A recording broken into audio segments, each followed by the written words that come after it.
all the startups, most of them start just after their high school.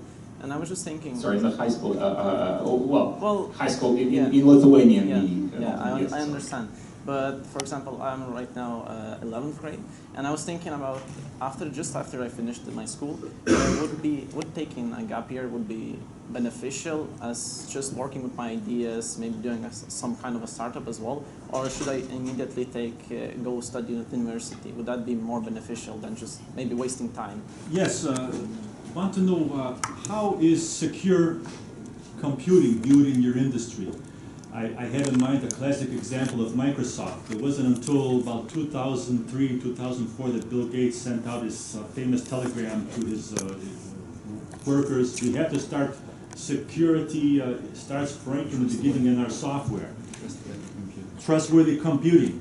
But unfortunately, by 2004, it was already too late. You know, the Windows kernel, the DOS command line is all there. And now every Tuesday of the month, we have Patch Tuesday, hot fixes and so forth, 20 to 30. And it's basically the security is coming after the product. And I imagine that in innovation, the pressure is to put the product out, this wonderful, nice thing for everybody, and then, we have to fix it. Now there's a security patch, and I notice in the app world, iPhone apps, Android apps, there's been some incidents where there's some bad apps got in there. And is there any kind of equivalent to this secure, trustworthy computing with people in your industry that make these apps? Like right from the beginning, they're not thinking, I'm going to make this wonderful, super duper thing, but it's also going to be a safe, super duper thing that no one's going to be able to hack into it easily. Is this in there, or is the pressure to produce the dominant and then the security comes later? So basically what you're saying is we wait for the disaster to happen and then we'll fix it because it'll become obvious. Like what happened in Turkey in March and in Amsterdam, electric grids are very susceptible to little changes in the grid and you have a cascading failure. And what happened in Turkey, over half the regions of the country were without power. This meant people trapped in elevators. I mean, the technology trap all of a sudden. The subways, trains didn't work. And the design of these systems, isn't it prudent to at least think about security when you're starting the design of the system so you don't have to patch or do something later? Because you're talking about systems of systems connected to each other that is even almost hard to comprehend. With electric grids, we're talking about smart grid technology going on top. So that's another layer of complexity. And that's an issue for the programmers, that when they program something, I used to program a long, long time ago. I didn't care about security. I did an inventory management system for an electric motor company. I didn't think somebody was going to hack into me. But now, today, I would be thrown out of my job because if I don't think about security and making the system robust so nobody can break in and take control. Right. Yep. Sure. So my question is a bit related to what they said about security. What is the most secured way for a company to source for fund? Sorry, once again, for a company? The most secured way for a startup to source for fund, either crowdfunding or venture capitalist, because I read that majority of this way of sourcing for fund, you have to lose your control. Instead, in example, venture capitalists, they will have to take a part of you, part of your company in which the control might not be. So advantages on your side. So what is the best way to source? Right. Yeah, so pradėsiu nuo to, kad pasakysiu, jog kai baigiau universitetą, iš tikrųjų baigiau universitetą ir netgi kelis man labai patiko studijuoti, tuo pačiu metu stengiausi šiek tiek ir dirbti, tai 90-ųjų metų pradžioje tai buvo pakankamai lengva padaryti, bet man staiga pasisekė iš tiesų pakliūti į Formulę 1 komandą. Na, tai tiesiog yra paralelė, kadangi aš iš tiesų pakliuvau ne tiesiog į Formulę 1 komandą, tačiau į korporaciją. Iš pradžių į IBM, po to į Microsoft. Kodėlgi aš juos lyginu su Formulė 1? O todėl, kad ten yra viskas daugmaž aišku.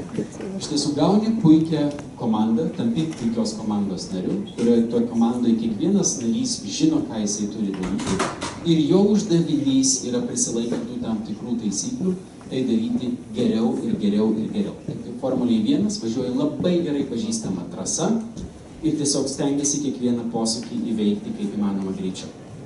Kitas dalykas, eidami pas investuotoją, turėkite aišku planą. Gražios idėjos, kaip tai fine, kaip tai cool, nepakanka, nes investuotojas neturi jokio garanto, tik tai jūs patį, į tą co-founderį verslo, kuris turi gerą planą, kaip tą idėją jisai pamėgins įgyvendinti. Tai aš pasiskolinau frazę, nežinau, čia buvo kažkuris JAV prezidentas, kuris pasakė, vision without execution is hallucination.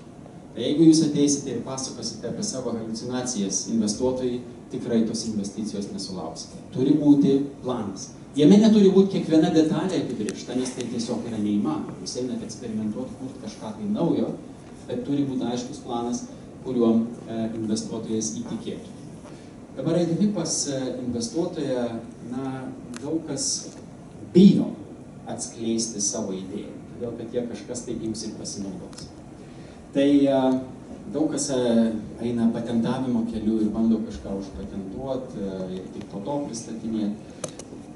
Taip, tai įmanoma, bet aš netikiu, kad šiandieną tai yra patikimiausias kelias, nes jeigu eisite patentavimo keliu, tai trunka labai ilgai ir tai brangiai kainuoja ir kaip taisyklė kiekvieną patentą jį žinant galima atrasti būdą kaip apeiti. Ypatingai programinės įrangos pasaulyje patentavimas yra ypatingai sudėtingas ir visiškai kartais beprasmis. Tik tais didžiosios kompanijos tą daro kaip apsaugos tokį mechanizmą, kaip kovai su savo konkurentais.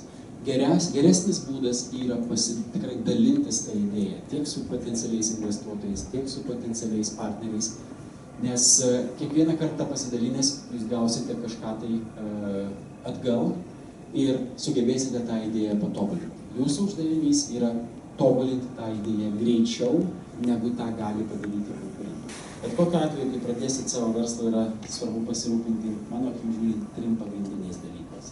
Visų pirma, turėti gerą komandą. Visų pirma, įgalinti tą komandą ir nukreipti tą komandą gero produkto sukūrimo linkme. Ir taip pat užtikrinti, kad tas geros komandos geras sukurtas produktas turėtų gerą rinką, kurioje jisai parsiduotų. Turbūt lietuviai yra startupų šalis, startupų tauta dar nuo praeito amžiaus pradžioje.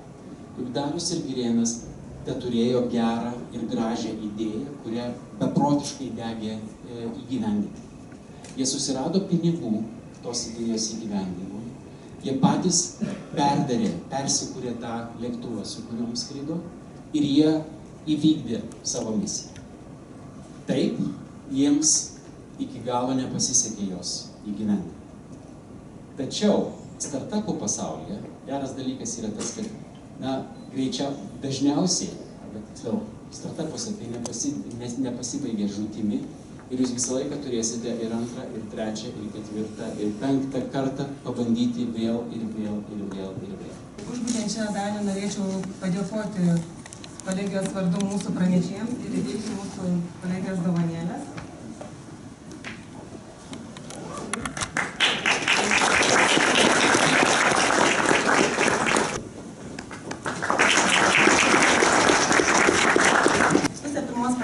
Praktinių įgūdžių sesiją.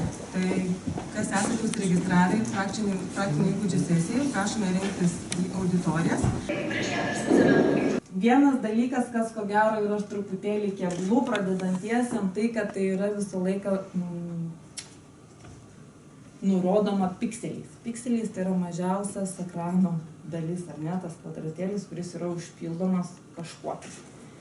Tai va, ir pats pirmas elementas, kurį aš jums norėčiau parodyti, tai yra apskritimas. X, Y, šis tikiuosi žinot, kas yra. Ar ne, atsimenat ten tokią liniją, ten X, ten Y. Tik tiek, kad puslapyje tai truputėlį keičiasi, Y eina didėjimo tvarka žemyn. Nei tą pusę, kai buvo atvirkščiai, tai tarkim, jeigu jūs jau rašytis ten 20, 10, ne -10, -20, o 10, 20, jis atitinkamai važiuos Y žemyn. Tai va, tai tada mes nurodom būtent jo centro X padėtį, nurodom Y padėtį ir nurodom spindulį. Tai faktiškai mes jau šitoje vietoje jau turime tą apskritimą. Toliau mes galim nurodyti, ar jisai turi kažkokią tai kraštinę. Jeigu jisai turi, mes ją galim nurodyti, kokios yra spalvos.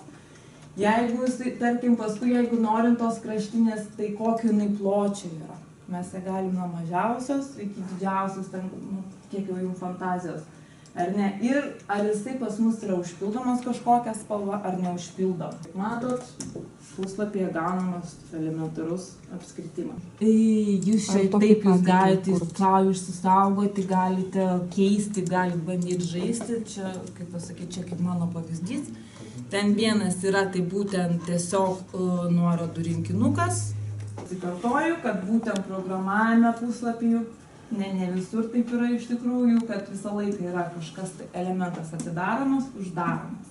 Elementas atidaromas, uždaromas. Lygiai taip pat yra SVG, kai jūs jam aprašote, kokio tai yra mūsų tas kvadratėlis, kur mes piešim. Ar ne? Tada mes aprašom, kad mes norim būtent kažkokį tai apskritimą ir paskui mes jį uždarome, tą elementą. Jeigu jūs jo neuždarysite, tai greičiausiai jums jo ir nenubraižys. Elementas, kai nubraižytas, čia aš tiesiog prisidariau daug linijų, kad būtų lengviau skaičiuotus pikselius, o ne tai yra kas 20. Ir kaip matote, vieną ir kito yra galima dėti, bet tai labai priklauso, kas ką uždengs pagal kodą. Tai yra, aš manau, patys galite lengvai įsivaizduoti, kad tai, ką jūs rašysite, visą laiką, kompiuteris, bet kas ar neskaitys, nuo viršaus apačion. Ir tai, ką jisai ras viršuje, jis nubrėž pirmiausia, tai, ką jis ras paskiausiai, nubrėž, taip sakant, patį paskutinį elementą. Ir jeigu jūs, tarkim, čia viršui padarysit kažkokį tai mažą apskritimą, ar ne, o apačio lygiai toj pačioj vietoj padarysite didelį apskritimą, tai jūs matysite tik tada tą didelį, nes mažiukas užsidengs. Tai visą laiką šitą dalyką išdėstymą. Šiaip iš tikrųjų paskui jau tenai, jeigu pradėsit gilintis, yra galimybės ir, tiesiog iškelti viršų atitinkamus elementus ar kitus, bet čia jau man labai daug tam reikėtų pradėti pasakoti.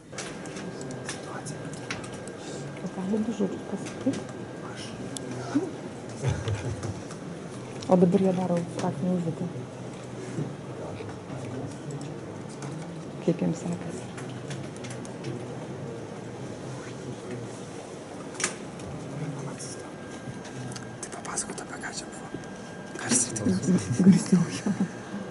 Tai pristatome žaidimų kūrėjų pramonę Lietuvoje, trumpai papasakom, kaip vyksta žaidimų kūrimas ir studentai dabar daro praktinę užduotį apie įdomius žaidimų kūrimo faktus.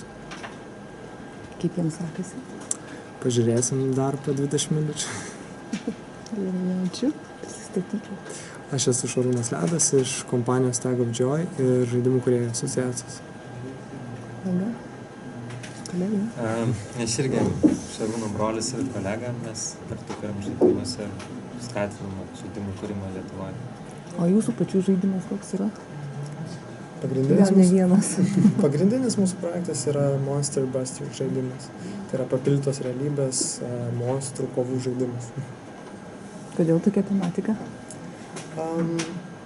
Dėl to, kad tokie žaidimai yra pakankamai populiarūs, bet mes kartu pagalvojom, ką galima būtų sugalvoti naujo, kitokio ir išsivystė būtent toks žaidimas. Ačiū. O dar ateity ką žada? Ateity žadam iš tikrųjų dirbti toliau su tuo pačiu žaidimu, išleisti jį konsolėse, kažkokias kitokias šiek tiek versijas ir vystyti kitas idėjas, kurios kyla. Sudėtingumą? Kaip? Sudėtingumą? Įvairiausia. Iš tikrųjų tas konkrečiai žaidimas tai yra toks vidutiniškai sudėtingas ir kūrimo prasme ir žaidėjams, bet turim idėjų visokiausių ir labai paprastų žaidimų ir daug sudėtingesnių.